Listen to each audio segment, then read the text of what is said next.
Okay, the other day I had caulked in 2 holes down here. I first put some caulking in, then a piece of wood in, and then caulked them good. So I didn't want the bees coming out this side because I can only stop them with the lift. They're still coming out the other, on the bottom side, but I can get that from the roof. And I think I'm going to have to put some metal in there to stop them from going in there. Now I did go up there, and I don't know if you can see it right there in between there. I pulled these pegs out. There was 2 pegs in there, and then I put a board in.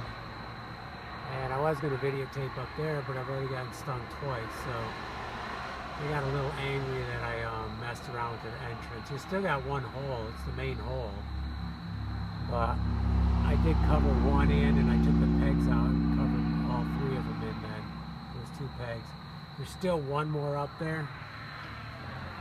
I'll, after they settle down, I'll go back up and try to do the other one. Then I'm going to do some priming. We got that area up here to prime, and a couple spots that I noticed when I was doing that, and we'll prime this, and it's not going to take very long, but might as well get it done.